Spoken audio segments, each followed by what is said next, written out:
If everyone becomes frugal, it is going to destroy the economy. As money gets tight, people are cutting back on spending. But that statement that we started out this video with, I have heard recently on social media and in some of the comments on our videos. This whole idea that frugality is somehow responsible for either the economy succeeding or the economy going completely under. We would like to address those concerns in this video. But first, if you don't know us, I'm Hope. And I'm Larry. This is Under the Median, where every week we talk about practical frugality. Now, we should preface this with saying that neither one of us is an economist. No. We should also note that this is not a political conversation. No. Don't throw any one political party under the bus. We all have opinions, guys. We have our opinions too, but we're not going to state those opinions in this video. This video is specifically about that intersection between frugality and the economy. But I do think there are some important things that we need to take note of. Frugality is fundamentally misunderstood. Frugality doesn't mean that we are never, ever going to spend money. It's how we go about spending our money. When we spend money, oftentimes we tend to spend more. For instance, if we're replacing a pair of shoes, we're likely to purchase the pair of shoes that cost $150 rather than the pair that costs $35 or $45. Why? Because we know that $150 pair of shoes is going to last us for 4 or 5 years, where we'll wind up replacing the less expensive pair of shoes 4 or 5 or even 10 times in that amount of time. So we are willing to pay for quality, but of course we want to get it for a good price, and we want to make sure we get it on sale or at a discount. That is definitely a part of frugality, but we are willing to spend money. What frugality does, for the most part, is it shifts our spending. It doesn't eliminate it. It makes it more intentional and I think more intelligent. We put a lot more thought behind what we're going to purchase. We also tend to, because of that, we have to be long-term thinkers rather than short-term thinkers. So we have to always be considering, if we spend that $10 today, how does that impact the goals 2 months, 6 months, 2 years, 4 years down the line that we're really aiming at? So we have to constantly be evaluating that. Businesses are going to shift and adapt to the kind of spending that frugal people do, because that's what businesses do. They're very good at knowing how to stay healthy and stay in business. Ultimately, this is what's been happening all along. That hasn't changed. Businesses have always stayed in business or gone out of business based on how well they meet customer demands and customer needs. That hasn't changed at all. What may very well happen with increased frugality is those businesses who are selling practical things that are needed. Those businesses may very well flourish, while those that are offering things that are supplemental, that aren't necessarily needs, that are desires we might have, but not necessarily needs, those businesses may suffer in the short term because of frugality. Businesses that are focused on DIY or do-it-yourself will probably flourish in this kind of a market, because they're going to be focused on the people that are going to be willing to spend a little bit less and put a little bit more of their own effort into the things that they buy. You know, it's interesting to me. I have been looking at a lot of Facebook videos recently.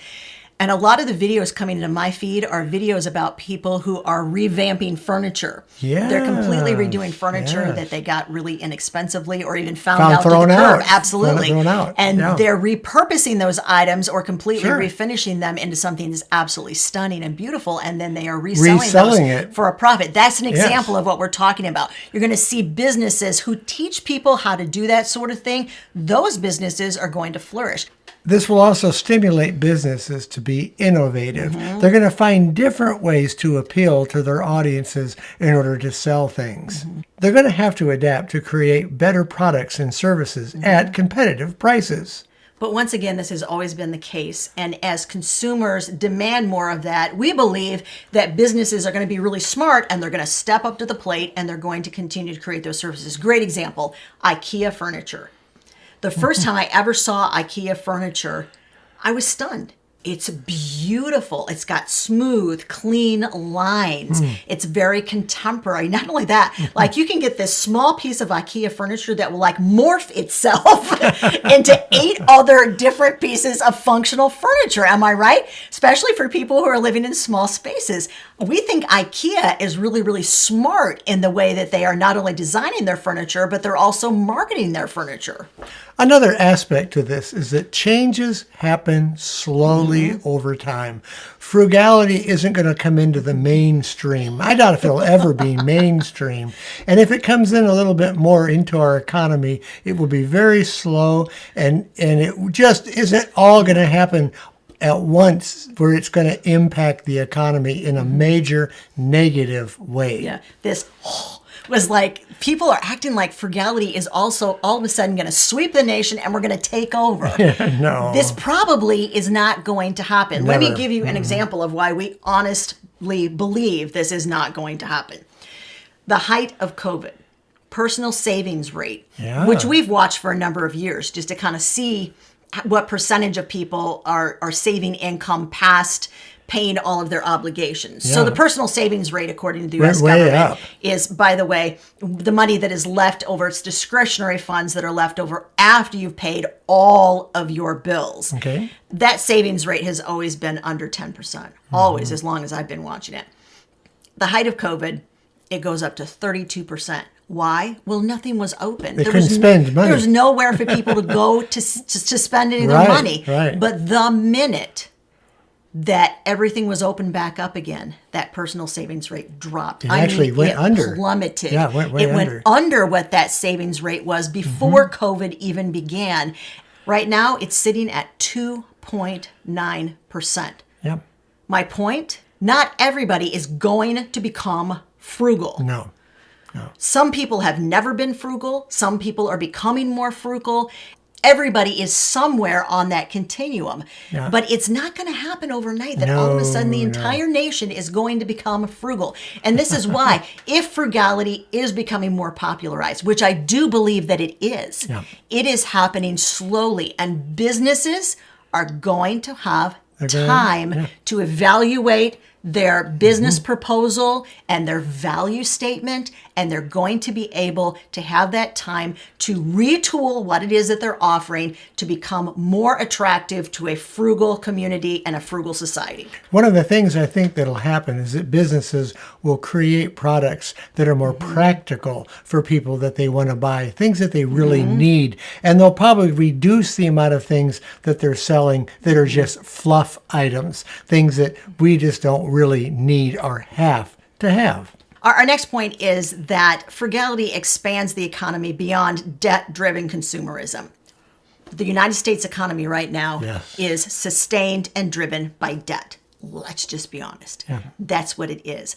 That sort of an economy is inherently unstable. Because as I mentioned, personal savings rate under 3%.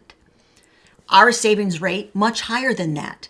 We have a lot of money in banks. We have a lot of money that is invested. We have a lot of money that those institutions can then use to loan out to other people who are taking loans. So the very idea that because we are frugal, we are ruining the economy is inherently untrue. There are going to be some businesses that are really going to flourish under a more frugal economy. Sectors like home improvement, secondhand markets, and repair services are going to really gain traction. Let's talk about macroeconomics versus microeconomics. Macroeconomics is the economy as a whole, as like an overview sort of thing. Microeconomics are small divisions or sectors of the economy. Will increased frugality impact the economy on a microeconomic level? Absolutely. Yes, it will. But eventually what will happen is that macroeconomic view will not only become stronger, it will also become more sustainable as businesses branch out and come up with new ideas and new products. Yes, the economy is tightening. That much is true. Yeah. And it will continue to evolve over time. But that also brings to mind that there are some mistakes that people could be making that could impact their ability personally to adapt to a changing economic environment.